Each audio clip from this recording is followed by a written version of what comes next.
সুপ্রিয় চাকরি প্রত্যাশীগণ, বাংলা সাহিত্যের আজকের সেশনে সবাইকে জানাচ্ছি স্বাগতম। বাংলা সাহিত্যের আজকের ক্লাসের টপিক হলো বাংলা সাহিত্যের আদিযুগ ও চর্যাপদ। আলোচনায় রয়েছে আমি মাহফুজুর রহমান মিল্টন। বাংলা সাহিত্যের প্রাচীন যুগের ব্যক্তিকালের দিকে যদি আমরা তাকাই তাহলে দেখব 650 থেকে 1200 খ্রিস্টাব্দ পর্যন্ত এই যুগটি বিস্তৃত ছিল। তবে এর সময়কাল নিয়ে বাজারে দুই ধরনের মতবাদ প্রচলিত রয়েছে। ডক্টর মোহাম্মদ শহীদুল্লাহের মতে বাংলা সাহিত্যের প্রাচীন যুগ 650 থেকে 1200 খ্রিস্টাব্দ এবং ডক্টর সুনীতি কুমার চট্টোপাধ্যায়ের মতে এটি 950 থেকে 1200 খ্রিস্টাব্দ পর্যন্ত বিস্তৃত। বাংলা সাহিত্যের প্রাচীনতম সৃষ্টি যদি বলা হয় তবে সেটি হবে ছড়া। যদি বাংলা সাহিত্যের প্রাচীনতম রূপ বা শাখা বলা হয় তবে সেটি হবে কাব্য। তাহলে সৃষ্টি এবং শাখার মধ্যে মূল পার্থক্যটা কোথায়? দেখুন, আমরা যেমন বিকাশের মাধ্যমে আমরা টাকার লেনদেন করতে পারি, তবে বিকাশ কিন্তু কোনো ব্যাংকের শাখা নয়, বরং সেটি হলো এজেন্ট ব্যাংকিং। তাহলে সৃষ্টি আর শাখা এক নয়। ছড়া সৃষ্টি হলেও ছড়া আসলে নিজেকে শাখা হিসাবে নিজেকে পরিচিত করাতে পারেনি, যেটি কাব্য পেরেছে। তাহলে যদি বলা হয় প্রাচীনতম শাখা কোনটি, সেটি হবে কাব্য। আর যদি বলা হয় প্রাচীনতম সৃষ্টি কোনটি, তখন সেটি হবে ছড়া। বাংলা সাহিত্যের প্রাচীনতম নিদর্শনের দিকে যদি আমরা তাকাই তাহলে আমরা দেখব ডাক ও খনার বচন। আদিযুগের সৃষ্টি। ডাক এবং খনার বচন কৃষি কাজের জন্য উপযোগী সাহিত্য। ডাক এবং খনার বচন কিন্তু আসলে আলাদা আলাদা বিষয়। একটি হলো ডাকের বচন এবং অপরটি হলো খনার বচন। তাহলে ডাকের বচন হলো জ্যোতিষ ক্ষেত্রতত্ত্ব ও মানব চরিত্রের ব্যাখ্যা যেখানে প্রাধান্য পেয়েছে। অপরদিকে খনার বচনের দিকে আমরা যদি তাকাই তাহলে দেখব এখানে কৃষি ও আবহাওয়ার কথা প্রাধান্য পেয়েছে, যার মূল ভাব হলো শুদ্ধ জীবনযাপন রীতি। চর্যাপদ। আমরা কিন্তু আমাদের মূল আলোচনায় এইমাত্র প্রবেশ করলাম। বাংলা সাহিত্যের আদি বা প্রাচীনতম নিদর্শন হলো চর্যাপদ। এই চর্যাপদই হলো বাংলা সাহিত্যের প্রথম গ্রন্থ। তার মানে এই যে ছড়া বা কাব্য বা ডাক ও খনার বচন, এই বিষয়গুলো আসলে আদি নিদর্শন হলেও যদি আমরা লিখিত রূপের দিকে তাকাই তাহলে অবশ্যই কিন্তু সেখানে চর্যাপদের একটি গ্রহণযোগ্যতা রয়েছে। বাংলা সাহিত্যের বা বাংলা ভাষার আদি ও প্রাচীনতম পদ সংকলন হলো চর্যাপদ।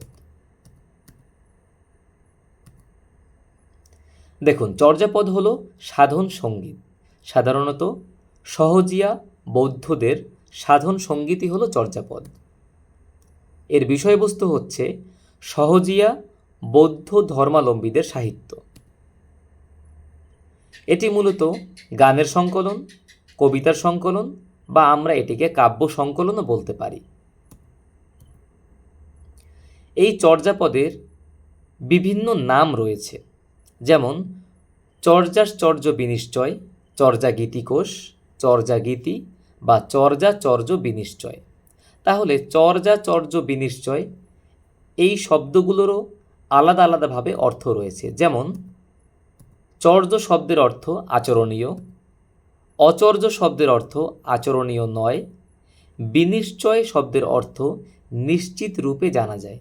তাহলে আমরা বলতে পারি চর্যাপদ হলো সেই গ্রন্থ যে গ্রন্থটি পাঠ করলে কোনটি আচরণীয় এবং কোনটি আচরণীয় নয় তা নিশ্চিত রূপে জানা যায়।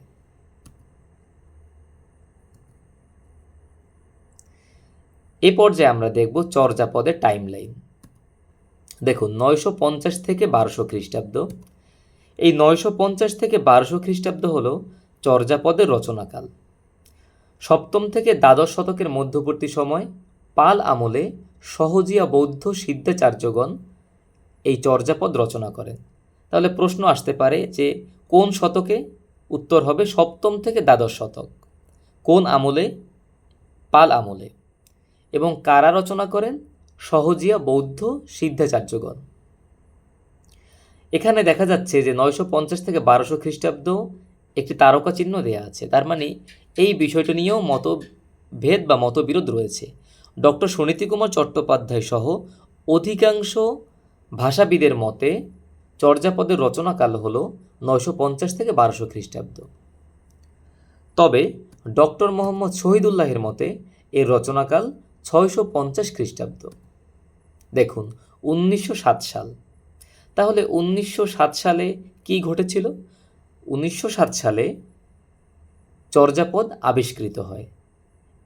এই আবিষ্কারের পিছনে যার অবদান রয়েছে তিনি হলেন মহামহোপাধ্যায় হরপ্রসাদ শাস্ত্রী। নামটি ভালো করে মনে রাখবেন, কারণ এই নামটি প্রায়ই পরীক্ষায় এসে থাকে। মহামহোপাধ্যায় হরপ্রসাদ শাস্ত্রী নেপাল রাজদরবারের রয়্যাল লাইব্রেরি থেকে চর্যাপদ আবিষ্কার করেন।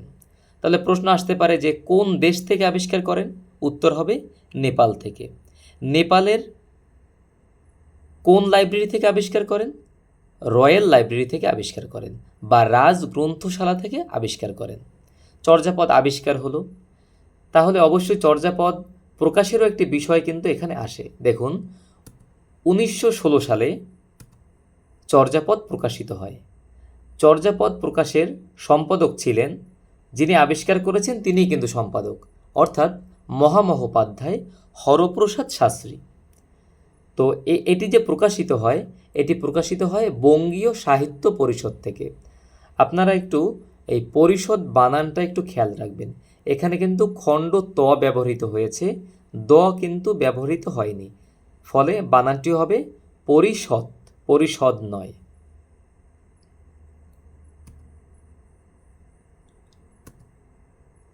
এ পর্যায়ে আমরা দেখব চর্যাপদের ভাষা এবং চর্যাপদের ছন্দ। চর্যাপদের ভাষা, দেখুন এখানে কিন্তু একটি বইয়ের নাম উল্লেখ রয়েছে, the origin and development of the Bengali language, লিখেছেন সুনীতি কুমার চ্যাটার্জি। ভাষা, তাহলে ভাষার দিকে যদি আমরা তাকাই, দেখুন চর্যাপদের ভাষা হলো আলো আধারী ভাষা বা সান্ধ্য ভাষা। চর্যাপদের ভাষা অস্পষ্ট ও দুর্বোধ্য হওয়ায় হরপ্রসাদ শাস্ত্রী বলেছেন সান্ধ্য ভাষা। দেখুন যখন সন্ধ্যা হয় তখন কিন্তু আসলে একটি আমরা দেখতে পাই যে গোধূলি, অর্থাৎ আলো এবং আধারের একটি মিশ্রণ আমরা দেখতে পাই। তো চর্যাপদের যে পদগুলো রয়েছে এই পদগুলো কিন্তু এই আলো এবং আধারের মতোই সান্ধ্যকালীন যে একটি আবহাওয়া বিরাজ করে, অর্থাৎ কিছুটা বোঝা যায় আবার কিছুটা বোঝা যায় না, যার ফলে চর্যাপদের ভাষাকে বলা হয়েছে সান্ধ্য ভাষা, এবং বলেছেন কে? হরপ্রসাদ শাস্ত্রী। ডক্টর মোহাম্মদ শহীদুল্লাহের মতে চর্যাপদের ভাষা হলো বঙ্গকামরূপী। ডক্টর সুনীতি কুমার চট্টোপাধ্যায় সর্বপ্রথম প্রমাণ করেন যে চর্যাপদের ভাষা বাংলা, এবং এটি বিভিন্ন পরীক্ষায় বারংবার এসেছে যে চর্যাপদের ভাষা যে বাংলা, এটি কে প্রমাণ করেন? তাহলে এটি প্রমাণ করেন ডক্টর সুনীতি কুমার চট্টোপাধ্যায়। ডক্টর সুনীতি কুমার চট্টোপাধ্যায় তার কোন বইয়ে প্রমাণ করেন? দেখুন ODBL, অর্থাৎ origin and development of Bengali language, যে বইয়ের প্রচ্ছদ আমাদের পাশে দেয়া আছে, এবং এখানে কিন্তু লেখা রয়েছে সুনীতি কুমার চ্যাটার্জি। ইংরেজিতে যা চ্যাটার্জি, বাংলায় তাই চট্টোপাধ্যায়। তাই চট্টোপাধ্যায় এবং চ্যাটার্জি দুই বিষয়কে আলাদা মনে করার সুযোগ নেই। ছন্দ, চর্যাপদের ছন্দ সম্পর্কে যদি আমরা দেখব যে চর্যাপদের ছন্দ হলো মাত্রাবৃত্ত ছন্দ। তো আমরা মোটামুটি চর্যাপদের ভাষা এবং ছন্দ পর্যন্ত জানলাম।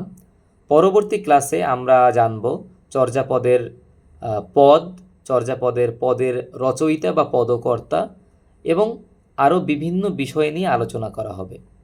সে পর্যন্ত সবাই ভালো থাকুন। ধন্যবাদ সবাইকে।